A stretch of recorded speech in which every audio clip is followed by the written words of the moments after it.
ဒီနေ့တော့ဒီအကောင့်ပိုင်ရှင်လေးကို reply ပြန်ပေးလိုက်ပါတယ်เนาะသူသိချင်တာကเนาะဒီအကောင့်ပိုင်ရှင်သိချင်တာကိုကျွန်မကအတိအကျမေးတဲ့အခါမှာသူက3ထပ်ကိန်းရင်အတိရှာနည်းကိုသူကျွန်မဆီကနေကြည့်ပြီးသွားပြီ3ထပ်ကိန်းရင်အတိရှာပြီးကြည့်ပြီးသွားပြီသူသိချင်တာကဒီ Q root ထဲမှာပေါ့เนาะ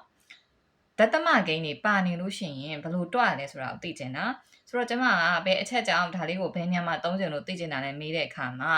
เนาะ grade 9သင်္ချာ2လေ့ကျင့်ခန်း3.4ရဲ့နံပါတ်73မှာเนาะကြေးလုံးပု္ပ္ပစာပေါ့အဲ့ဒီကြေးလုံးမှာသူ့ရဲ့radius เนาะ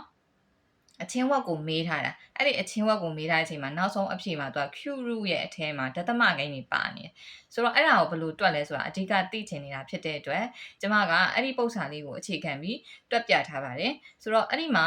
နော် Q ထဲမှာဒသမကိန်းပါလာရင်ဘယ်လိုတွက်မလဲဆိုတာလည်းအသေးစိတ်ရှင်းပြပေးထားတာဖြစ်တဲ့အတွက်ကျွန်မနဲ့တူလိုက်ပြီးတော့လေ့လာကြည့်ရအောင်နော်ဒုတဲ့1 cm cube ရှိသောကြေးအလေးချိန်သည် 8.95 gram ဖြစ်လျင်အလေးချိန်250 gram လေးသောကြေးလုံးဤအချင်းဝက်ကိုရှာပါဆိုတော့တွက်ကြည့်ရအောင်နော်ဒီမေးခွန်းထဲမှာကျမတို့ကိုဆက်သွယ်ချက်ပေးထားတယ်ကြေးရဲ့အလေးချိန်နဲ့ကြေးရဲ့ဒုတယ်ဆိုပြီးတော့เนาะသူ့ရဲ့အလေးချိန်က 8.95 gram ရှိရဆိုလို့ရှိရင်တဲ့သူ့ရဲ့ဒုတယ်က1 cm cube ဖြစ်နေမှာဖြစ်တယ်ဆိုပြီးတော့သူကရေးထားပြီเนาะဆိုတော့နောက်တစ်ခုကသူရှာခိုင်းတဲ့အချင်းဝက်က250 gram လေးတယ်เนาะအလေးချိန်ရှိတဲ့ကြေးကိုသူရှာခိုင်းတာဒါဆိုရင်ကျမတို့ကအလေးချိန်ကိုသိတယ်ဒုတယ်ကိုရှာပေးရမယ်ဆက်သွယ်ချက်ကဒုတယ်လိုအပ်တာမဟုတ်လို့เนาะဆိုလို့ရှိရင်250မှာကျမတို့ 8.95 ဘယ်နှစ်ကြိမ်ပါလဲဆိုတာကိုကျမတို့တွက်ထုတ်လိုက်မယ်ဆိုလို့ရှိရင် 8.95 ဘယ်နှစ်ကြိမ်ပါလဲတွက်ထုတ်မယ်ပြီးလို့ရှိရင်1နဲ့မြောက်လိုက်လို့ရှိရင်ဒါသူ့ရဲ့ဒုတယ်ထွက်လာမှာအားလုံးသိပြီးသားပါဆိုတော့ကျမဒီမှာလက်သမကိန်းက2နေရာပါတာဖြစ်တဲ့အတွက်ကျမသူ့ကို100နဲ့မြောက်လို့ရှိရင်သူ့ကိုလည်း100နဲ့မြောက်လိုက်မယ်เนาะဆိုလို့ရှိရင်ဒါအပေါ်အောက်ကို100နဲ့မြောက်လိုက်တာပေါ့ဆိုလို့ရှိရင်ကျမဒီမှာဘာလောက်ရအောင်လဲဆိုတော့2500ရသွားမယ်ဒီမှာကျတော့895ရသွားမယ်တင်းနဲ့မြောက်လိုက်ရင်ဒီပိုင်းနေမဲ့ထွက်မှာเนาะဆိုတော့ကျမတို့ဒီမှာမြောက်လိုက်ပြီးဒီလိုရသွားပြီဆိုလို့ရှိရင်အားလုံးကအစားကတော့လောက်တက်နေပြီเนาะ grade 9ဖြစ်တဲ့အတွက်ဆိုလို့ divide လုပ်လိုက်လို့ရှိရင်ကျမတို့27.9เนาะဒသမကိန်းတစ်နေရာပဲယူလိုက်မယ်အဲ့အောင်မှကျမထပ်ပြီးတော့ကိန်းပြည့်ယူပါမယ်လွယ်အောင်တွက်မှာမဟုတ်လို့ပါဆိုလို့ရှိရင်28 cm cube ဖြစ်ပါတယ်ဆိုတော့ရှိရင်ဒီကြေးလုံးရဲ့เนาะကျမဒုတယ်က28 cm cube နဲ့တွက်ရမှာဖြစ်ပါတယ်ဆိုတော့ဆက်ပြီးတွက်ကြည့်ရအောင်เนาะv equal to 4 over 3 pi r cube radius ကိုရှာမှာဖြစ်တဲ့အတွက် formula ပုံစံပြောင်းပါမယ်ဒါလည်းသင်ပြီးသားပါဆိုတော့ဒီမှာ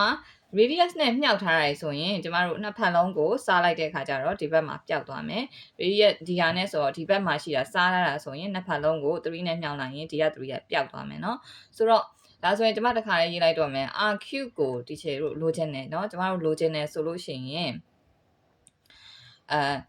ဒီမှာစားထားတာเนาะနှစ်ဖက်လုံးကိုမြှောက်လိုက်မယ်ဆိုတော့ v က 3v ဖြစ်သွားမယ်เนาะ4 pi ရဒီမှာမြှောက်ထားတာနှစ်ဖက်လုံးကိုကျမတို့ကစားလိုက်မယ်ဆိုလို့ရှိရင်ဒီမှာမှာပျောက်သွားပြီးတော့ဒီဘက်မှာ4 pi နဲ့စားထားတာတွေ့ရမှာဖြစ်တယ်ဆိုတော့ဒါကျမတို့ formula တွေချိန်တဲ့ပုံစံပေါ့เนาะဆိုတော့ radius ကိုလိုချင်ရင်ကျမတို့ radius ကိုဘယ်ဘက်ခြမ်းမှာထားလိုက်တယ်ဒါဆိုရင်ဒီမှာ formula နဲ့ဒီမှာကျမတို့နံပါတ်ထည့်လို့ရပါပြီဆိုလို့ရှိရင်3 multiply volume ကဆနရှာထားတယ်ဘယ်လောက်လဲဆိုတော့28 divided by 4ကဲကျွန်မဒီမှာ multiply pi တန်ဖို့ကျွန်မက22 over 7ကိုသုံးပါတယ် 3.14 မသုံးပါဘူးเนาะဒသမကိန်းဖြစ်နေလို့ပါဆိုတော့ဒါဆိုရင်ကျွန်မဒီမှာ414 4728เนาะ4တက်လေး4 9လေး28ဆိုတော့ကျွန်မတို့ဒီမှာမြှောက်လိုက်မယ်3 9လေးက21အောက်က22 over 7ဖြစ်နေမယ်เนาะဆိုတော့အပိုင်းလေးကိုကျမတို့ဒီမှာအောက်မှာအပိုင်းထက်ရှိညာเนาะအစားထားဖြစ်တယ်အစားကိုအမြောက်ပြောင်းရင်နောက်ကိန်းပြောင်းမြန်နိုင်တဲ့သဘောကိုအားလုံးသိပြီးသားဖြစ်တဲ့အတွက်21 multiply 7 over 22ဖြစ်သွားမယ်ဒီမှာကျမတို့ဆက်ပြီးတော့တွက်ကြည့်မယ်ဆိုရင် rq equal to 21နဲ့7နဲ့မြှောက်လိုက်လို့ရှိရင်ကျမတို့လောက်ရမယ်ဆိုတော့147ရမယ် over 22ဒါအားလုံးမြောက်တတ်တယ်စားတတ်တယ်เนาะဆိုတော့ divide လုပ်လိုက်တဲ့အချိန်မှာကျမတို့ဒသမကိန်းကို2နေရာပဲယူပါတယ်ယူလိုက်တဲ့အချိန်မှာကျမတို့ 6.68 ရပါတယ်ရှင်ဆိုတော့ဒါက RQ ပါအဓိကအကြောင်းသားတွေဒီနေရာမှာအခက်အခဲဖြစ်နေတာเนาะမေးတဲ့သူကိုယ်တိုင်ကလည်းเนาะအကောင့်ပိုင်ရှင်ကလည်းဒီနေရာလေးကိုသူသိချင်တာပေါ့เนาะနှစ်ဖက်လုံးကိုကျမတို့ကသုံးထပ်ကိန်းရင်းတင်လိုက်မယ်ဒီဘက်မှာကျတော့เนาะ6.68 က Q လို့ဖြစ်သွားမယ်เนาะ Q လို့ or 6.68 ဖြစ်သွားမယ်သုံးထပ်ကိန်းအတိတွေဆိုရင်တော့ဒါကျမတို့တွက်ရလွယ်တယ်ဒီမှာဒသမကိန်းဖြစ်နေတဲ့အတွက်ကျမတို့သိထားမှာပြန်လာပါပြီဘာလဲဆိုတော့ကျမတို့သုံးထပ်ကိန်းเนาะ1 to 9ကိုသိထားမှာဖြစ်တယ်ကျမတစ်ခါပြန်ပြောပြမယ်เนาะကျမတို့เนาะ1 3တက်ဆိုလို့ရှိရင်1ပါ2 3တက်ဆိုလို့ရှိရင်8 3 3တက်က27 4Q က64 5Q က125ပြီးလို့ရှိရင်ကျမတို့ 6Q က216 7Q က343 8Q ကလောက်လဲဆိုတော့512 9Q ကကျမတို့ဒီမှာ729ဖြစ်မှာဖြစ်ပါတယ်ဒါဆိုရင်ဒီ3ထပ်ကိန်းเนาะ1 to 9 3ထပ်ကိန်းတွေကကိန်းတီတွေပေါ့အဲ့ဒါကြီးကတော့လုံးဝသိထားမှာဖြစ်ပါတယ်ကဲ Q ရဲ့เนาะ Q root of 6.68 ကိုရှာ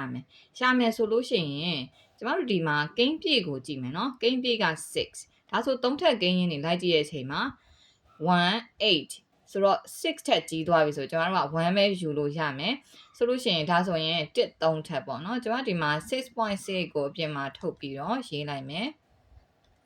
ကျမတို့ကဒီမှာ1 3ထက်ပဲယူရမှာဖြစ်တဲ့အတွက်ဒါသူ့ကိုဒီမှာယာထားလိုက်မယ်เนาะဒီမှာကျမတို့1 3ထက်ကိုယူရမှာဆိုတော့1 3ထက်ကเนาะ1ပဲအဖြစ်ရဆိုတော့ကျမတို့ဒါနှုတ်ပေးရမယ်နှုတ်လိုက်လို့ရှိရင်6ထက်1ကိုနှုတ်တော့9ရတယ်ပြီးလို့ရှိရင်6ကော8ရောဆင်းလာခဲ့เนาะဆိုတော့568ဖြစ်သွားပြီ568ကိုကျမတို့က3ထပ်ကိန်းရင်းဒီမှာလိုက်ရှာတယ်3ထပ်ကိန်းအတိအမှာလိုက်ရှာတဲ့အခါမှာ 8Q ပဲရမယ်เนาะ 9Q ဆိုရင်ကြော်သွားမှာဖြစ်တဲ့အတွက် 8Q ကိုရမယ်ဆိုတော့ဒီမှာ decimal ဒသမလာပြီဖြစ်တဲ့အတွက်ကျမတို့ယူမယ်အဖြေမှာဒသမထိုးရမယ်8 3ထပ်ပဲယူလို့ရမှာမဟုတ်လို့ကျမ8လို့ရေးလိုက်မယ်ဒါဆိုလို့ရှိရင်8 3ထက်က900တဆန်းနဲ့ကျမတို့နှုတ်ပေးမယ်